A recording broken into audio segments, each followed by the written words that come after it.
report. Hanging at the fish report. Hanging at the fish report. Hanging at the fish report.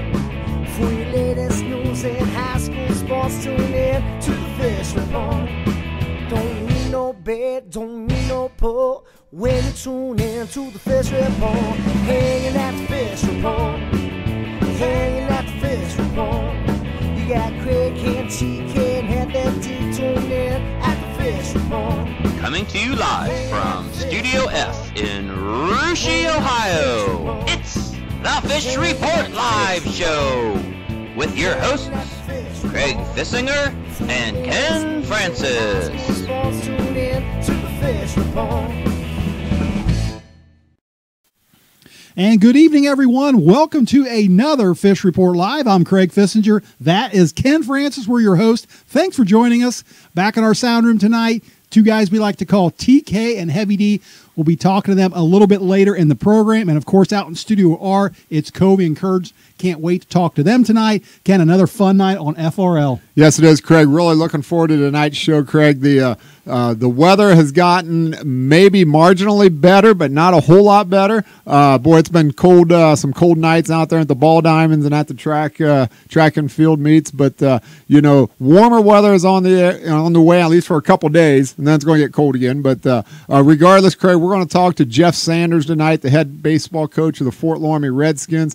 He's their first-year coach, taking over for the longtime successful coach Bill Sturwald over there at Fort Loramie. He was a pitcher for the University of Dayton. He's the 1989 Shelby County League Player of the Year, Craig. Really looking forward to talking to Jeff after a while on our show. Yeah, I've known Jeff, Coach Sanders, there for 40 years now, Ken, and he's been in baseball ever since I've known him. So what better guy to head up that program this year, and he's off to a very hot start. And speaking of that cold weather, that is the hot topic this week, and this last couple weeks, it's going to be the hot topic tonight. We're going to talk a lot about it, and that happens to be the subject of tonight's poll question. That's right, Craig. We're going to talk a little bit about the weather and who is suffering the most from the unusual cold April weather. Is it the baseball teams, the softball teams, the track and field athletes, or, Craig, the fans?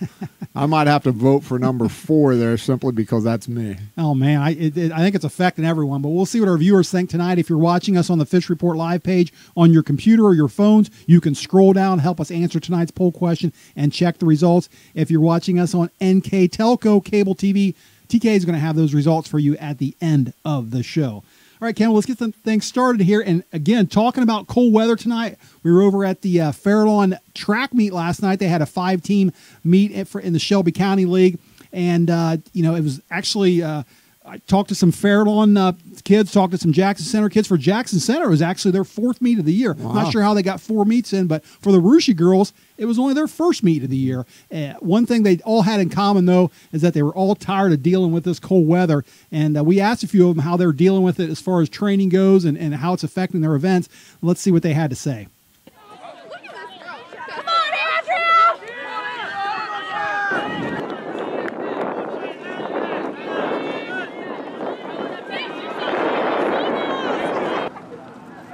Wanted to ask you how this cold weather has been affecting your training, the events you compete in, and what you hope the warm weather is going to bring. The cold weather, I mean, it's been kind of hard to throw in the cold weather lately, but we've been trying to get outside as much as we can. Sometimes it got really cold, and we've been canceling a lot of meets, so that's been affecting us too. And I'm really looking forward to the warm weather, just being able to loosen up and, not have to take your hoodie on and off all the time, just being able to just cut loose and throw. It's been very difficult to practice in the extremely cold and windy weather, especially when you're throwing metal objects, and I'm hoping the warm weather will be able to make me throw a little farther because then my muscles can stay a little more warmed up and the disc and shot feel a lot better. Well, with the cold weather, we've just really been pushing through, just practicing our handoffs consistently, just making sure that we're consistent in everything that we do.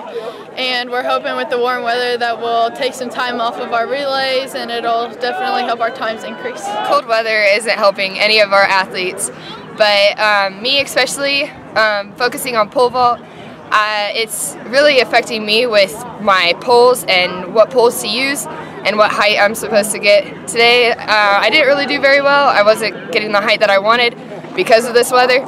But but I'm hoping that later in the season, whenever it gets warmer, my poles will be a little bit more bendy and it'll give me a give so that I can get the height that I want. I don't think the cold weather is really affecting us that much. I know our guys especially like to get outside as much as possible. The only thing that really does kind of suck is we've canceled like 3 meets already this year, so that kind of brings the guys down a little bit, you know, only getting to compete a few times. All right, Cam. Well, most of them don't like dealing with the cold weather. Of course, Parker there, he said it doesn't seem to bother him at all. Interesting. Yeah, good stuff there. And you know, it does affect those track athletes, you know, just like it does softball and baseball. It's just harder to do things. I mean, you're wanting the 70, 80-degree weather, you know, whatever that spring weather usually is, and it's just been unseasonably cold, and I think everyone's tired of it right now. That's for sure, Craig. You know, as a baseball fan, there's nothing better than or nothing worse than going to a baseball game when the wind's blowing and you're sitting there trying to stay warm a little bit, but it makes it awful nice when the pitcher works awful quick. And fortunately, Rushi's got one of them guys. We got one of them guys that we cheer for a lot, anyways. So he's the fastest worker I've ever seen, I think, out there on the mound. Well, speaking of that guy, he's out in Studio R tonight. He's going to be talking some softball, and let's change the subject and talk a little softball, guys. You know, the season's rolling along here. Softball games, they've been getting them in when they can. It's been cold just like it has for all the other sports, but let's take a look at those standings right now. Why don't you run through those for us and tell us what we got to look forward to? Yeah, after a nice eight-inning game last week, Rushi pulled off an extra inning win against Anna. Their veterans came through, Grace Saunders, Kylie Sherman, hitting home runs in the clutch time to put the game away. And Houston lost a close game to Anna the other night, which keeps Anna up in the league standings at second. Houston falling behind at third, tied with Fairlawn. And then you have Fort Loramie, Jackson Center, and Botkins all to round out the bottom. And this Thursday, we got some games on the schedule. Not really any intriguing matchups that I see. I think we can all tell who's going to win, I think. I think it's pretty lopsided. Rushi playing at Fairlawn. I'm going to take the Raiders here and probably a run rule. Fairlawn got a big win over Jackson Center the other night, which I know is huge for them, and they're playing very well for the Fairlawn Lady Jets softball team right now. Yeah, I'd agree with all those. There are probably going to be some lopsided wins for all these teams. But back to that Anna Rushi game. I know Anna got that loss, and that keeps Rushi undefeated. But I wouldn't sleep on Anna at all. Rushi still got to travel to Anna and still play that team. And like we said, they had a lot of young returning players that were on maybe the second team or honorable mention, and those girls have been working hard in the offseason. So definitely going to be a good game when Rushi travels to Anna. Yeah, and you can't sleep on Houston either. They can pull off an upset. They almost beat Anna the other night. They lost 6-0 early in Rushi in the season. But they can beat any team on any given night. They have a great softball tradition over there at Houston. We know what they can do with the athletes they have with Mon, your sister, Kayla New, and so on. So you can see Houston definitely getting themselves in the race. They got to win a lot of key games down the stretch, though, to do so. It's an uphill climb, but it's nothing that they can't do. Yeah, that's true. Just like in the SCAL, the teams play each other twice, which really gives the SCAL I'm trying to think of the word. It kind of gives it up for grabs more for the teams to play each other twice. And even though those girls have those early losses, like Houston 2-2, Anna 3-1, they still have a chance to come back the second half of the season and beat those same teams in the SCAL. Yeah, and it's cold weather. I don't think relating to your question earlier, Ken, I don't think it really affects softball as much as baseball. I think with baseball, with the pitch count that was implemented last year, you don't see it as much as softball because they used to have one pitcher. Like, for example, Rushi's pitcher is primarily Grace Saunders. She chews up all the innings. But, for example, with the Rushi baseball team, you have Kearns, Cohee, Daypor, and they all got to get pitch rest. And we're canceling all these games, and you have to fit it into such a chunk of time. It's hard to schedule what pitchers you want. I wasn't really in favor of what they did with the pitch count, even though it's more baseball. But that's why I think softball has a little more advantage because you can go out there and throw the same person every day.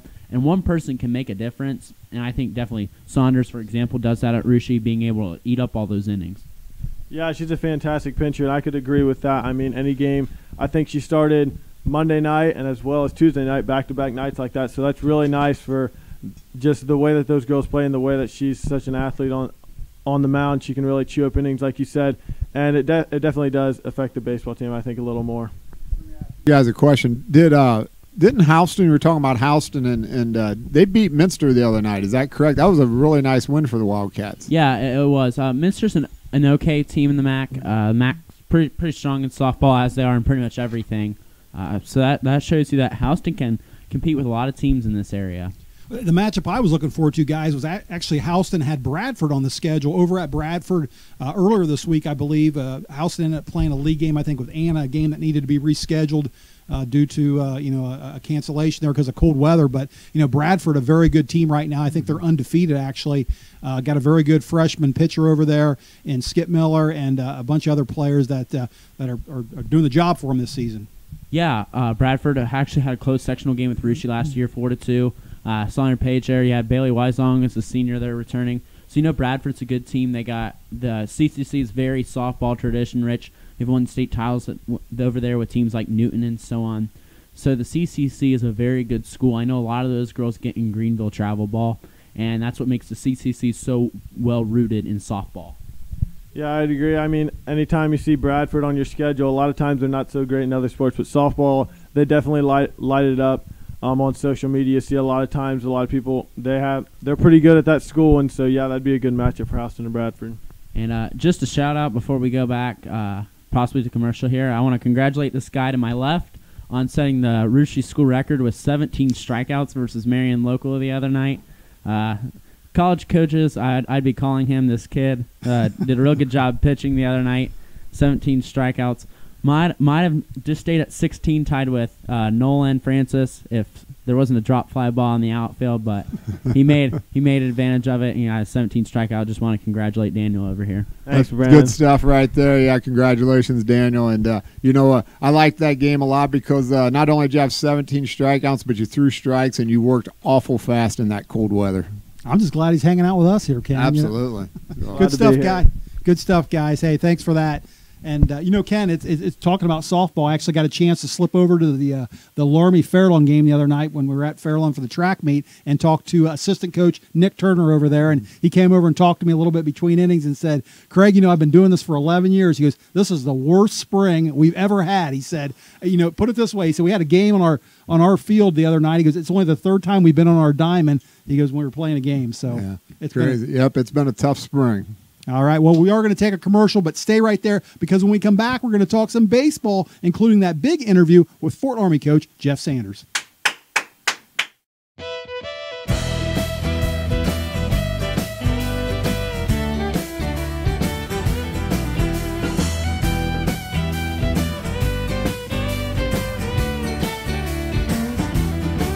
My father said it's time to be home, man, but don't go and talk.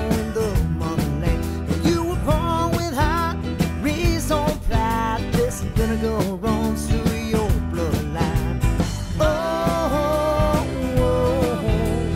bloody bruised and slain. Oh, pride in this name.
And welcome back to the second half of Fish Report Live. Before the break, we were talking some track and field and a little softball. Time to talk a little baseball now, Ken. And let's take a quick look at the SCAL standings. I know it's early, but let's see where we're at. It is early, Craig, and but to no surprise, the top three teams there, Fort Loramie, Anna, and Russia, all off to great starts. 5-1, 4-1, and 5-1 respectively. And Craig, I have to say, I want to give a shout out to Jackson Center. Coach Lytle over there has done a great job with his Tigers. Russia went over there last night, played the Jackson Center Tigers, and I'll tell you what, they got a pitcher over there by the name of Jacob Francis. Craig, he's the real deal. He is the real deal. He throws hard. He's got great movement. Don't rest on the Jackson Center Tigers. I tell you what, they're not a bad team this year.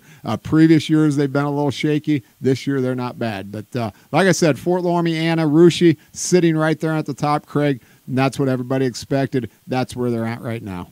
Of course, our next guest is one big reason for the success at Fort Loramie so far this season. Like I said earlier in the show, as long as I've known this guy for the past 40 years, he's always been in baseball. We're happy to have him live on the phone right now. He's Coach Jeff Sanders. Coach, welcome to Fish Report Live, and thanks for joining us.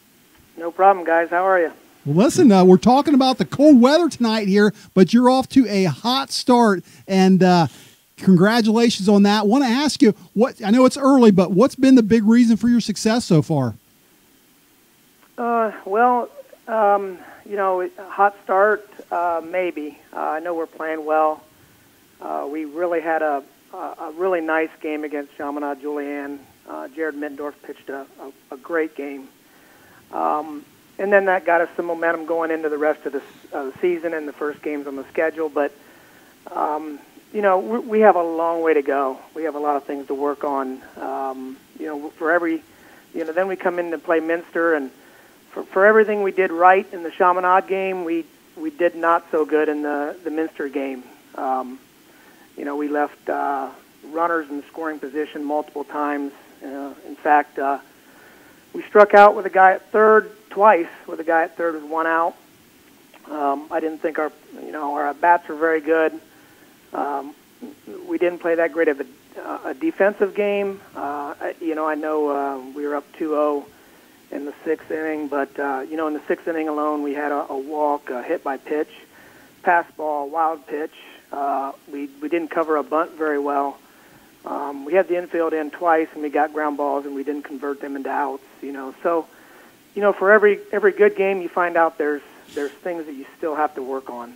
But as far as answering your question, pitching is where it starts, and that's always kept us in the games enough to get some offensive production going and put the other team on the defensive. Well, Coach, certainly you have a lot of kids out this season. You even have a freshman team, and I can't remember the last time Fort Loramie had a freshman team. Is that making your job more complicated this season, overseeing three teams? Yes, it is. But it's worth every minute. Administratively, it can be a little difficult, with one field and three teams. If the freshmen are having a home game, for example, and JV and varsity are off, now what? You want to practice. But we manage it. One team will practice after that game while the other one hits in the cage and maybe does some ground balls or fly balls. So we manage it from that perspective. In the winter, we had the gym, so we combined teams and we made it work. But as far as managing that many kids, I really got to say that the coaching staff that we have here is phenomenal. From varsity down to freshmen, I don't have to worry about a thing. Those guys are teaching all the right things to the JV guys, the freshman guys, all the way down. I just let them do their thing, and I want to keep as many kids in the program as possible. I think that's a good thing, and if baseball doesn't end up being in their future, then I'm comfortable knowing that we coached them up and enabled them to be as best as they could be. And if it doesn't work out, it doesn't work out. But we tried as best we could to give them opportunities to keep playing baseball. Jeff, hi, this is Ken. Let's take a look at your schedule. Of course, you got the 12 Shelby County League teams. You've got a lot of MAC schools. Very similar to Russia, you guys play a very tough schedule. You challenge yourself day in and day out. But not only that, is you've reached down into the Dayton area this year a little bit. You're playing Fairborn, Chaminade Julienne, Meigs High School. What prompted playing some of the Dayton City larger schools? Well, Chaminade Julienne has always been on our schedule. They were just a scrimmage, and I'm sure some people know that the head coach there has ties to Fort Loramie, so that's always been sort of a traditional game for us, and that got moved into a real game, a regular season game, since Wapakoneta had to get bumped, because we play Wapakoneta the same Friday every year, and this year it happened to be on Good Friday, and that added some complications with schools trying to get that game in on Good Friday. So Chaminade became a regular season game. I'm glad we did. They're a good team. Fairborn, their head coach over there is originally from Jackson Center, so he reached out to me in the winter trying to get a regular season game, and we were full. But I think he wants to get up and either up here or have kids have games down there with Shelby County League teams, because he knows the talent up here. And it didn't work out that we played them, but with all the rainouts and everything and weather, we had an opening, they had an opening, and he reached out and said, can we get a game? And we did. So that was good to play them. It gave us a different look.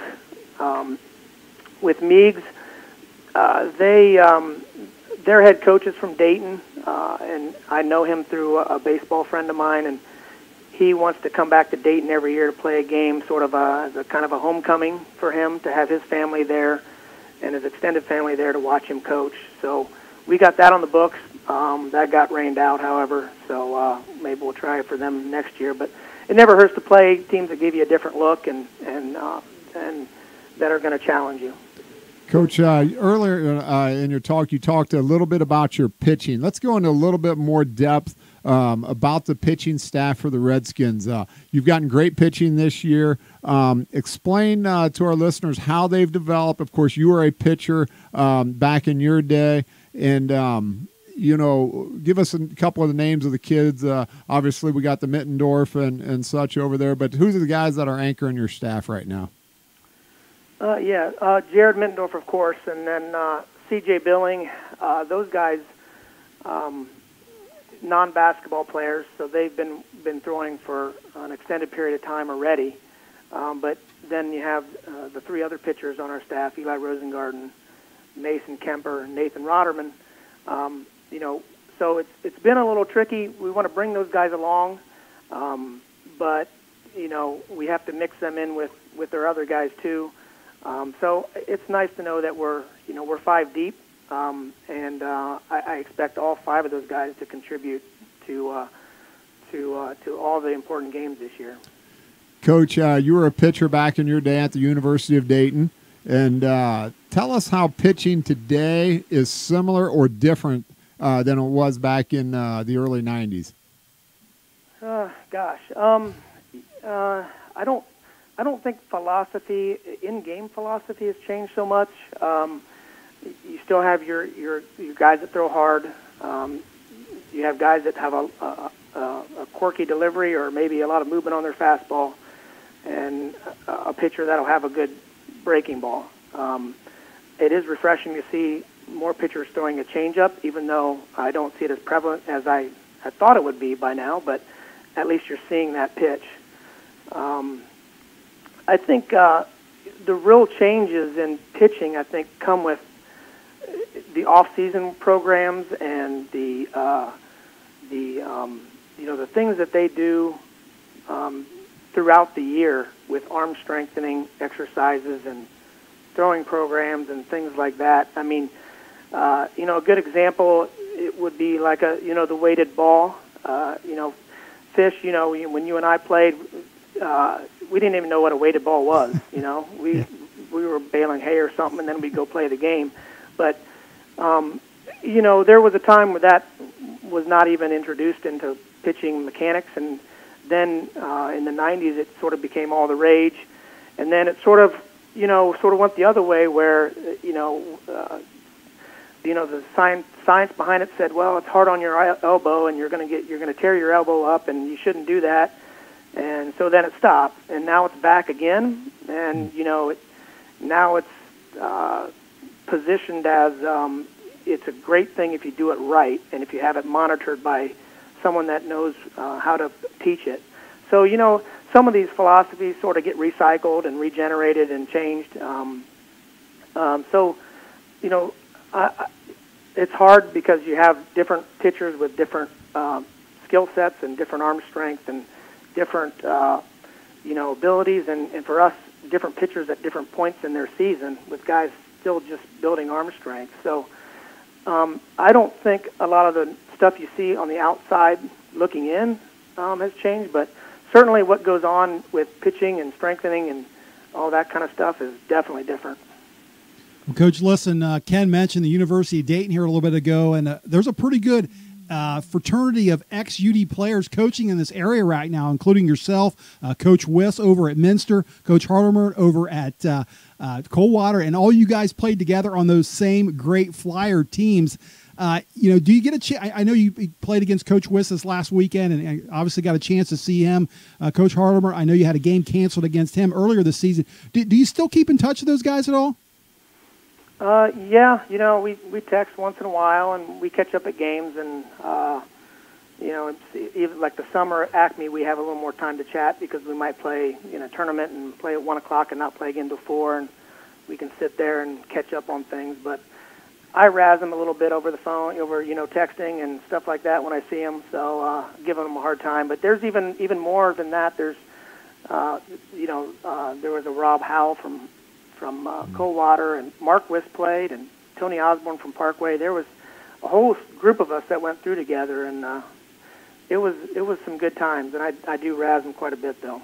Well, speaking of good times, one guy that didn't play on your team, but I know used to hang out with you a lot as part of our Fish Report crew here, and that, of course, is Heavy D. And I know you used to like hang out with you guys, but you got to tell me, how much trouble did he get that baseball team in? Because he always acts like you guys were the trouble, but I know better than that, Coach.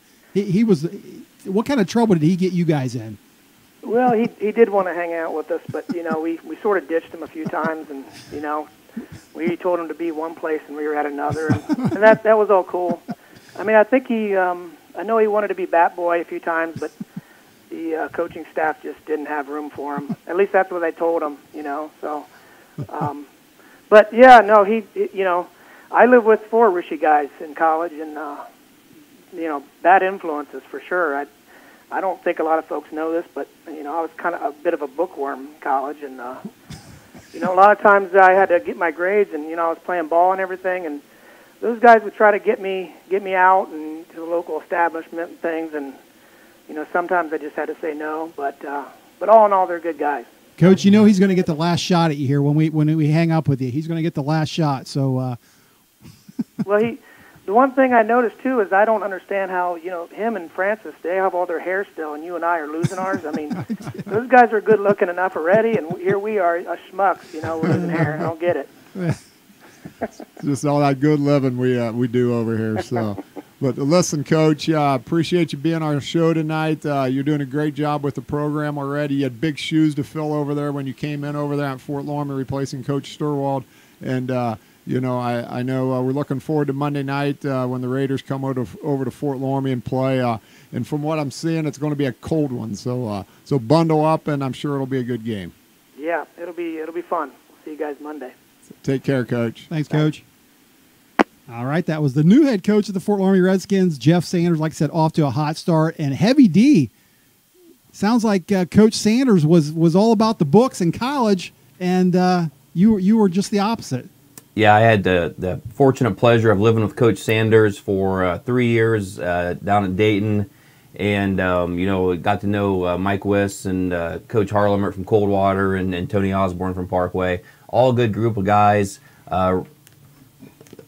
Played ball, had fun with it, and probably the biggest thing to keep him out of trouble was I was always the slow, chubby kid that couldn't keep up when it hit the fan. I was the last one to escape the scene.